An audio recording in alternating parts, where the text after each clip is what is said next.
আসসালামু আলাইকুম। অনেকেই বলে সয়া বড়ির স্বাদ আবার মাংসের মতো কিভাবে হয়। আসল রহস্য লুকিয়ে আছে রান্নার ভেতরেই। আপনি যদি সঠিকভাবে মশলা ব্যবহার করে ভালোভাবে রান্না করতে পারেন, তাহলে দেখবেন এই সাধারণ সয়া বড়িও হয়ে উঠবে একেবারে মাংসের মতো স্বাদে ভরপুর। এখানে আমি কিছু সয়া বড়ি নিয়েছি, যা সামান্য লবণ দিয়ে গরম পানিতে ফুটিয়ে নিচ্ছি। একেবারে বেশি সেদ্ধ করে ফেলবো না, তাহলে সয়া বড়িগুলো খুলে যাবে।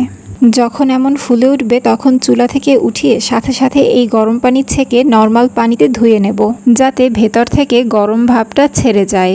এরপর তা চিপে পানি ফালিয়ে নেব। এরপরের রান্না মামুনি করবে। একটা ফ্রাই প্যানে 1 চামচ ঘি আর তেল দিয়ে এই সয়া বড়িগুলো 3 থেকে 4 মিনিটের মতো ভেজে নিচ্ছে। সিদ্ধ করে পানি দিয়ে ধুয়ে এমনভাবে ভেজে নিলে সয়া বড়ি থেকে আর গন্ধ আসবে না। ভাজা হয়ে গেলে চুলা থেকে উঠিয়ে নিয়ে ওই একই ফ্রাই প্যানে তেল, পেঁয়াজ বাটা, আদা রসুন বাটা, হলুদ, মরিচ, ধনিয়া, গরম মশলার গুঁড়া আর সামান্য পানি দিয়ে 3 থেকে 4 মিনিটের মতো কষিয়ে নেবে।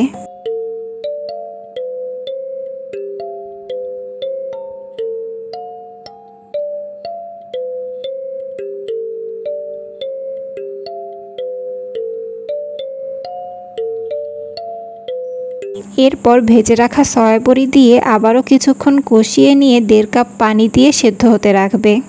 যেহেতু হালকা ঝোল ঝোল রাখা হবে, এই জন্য 1.5 কাপ পানি দিয়েছে।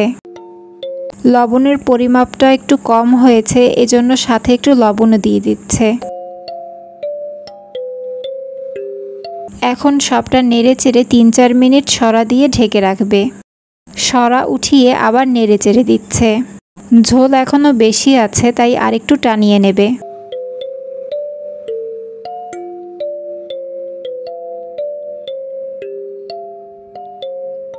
রান্না হয়ে গেলে সবশেষে ভাজা জিরার গুঁড়ি দিয়ে উঠিয়ে নিচ্ছে।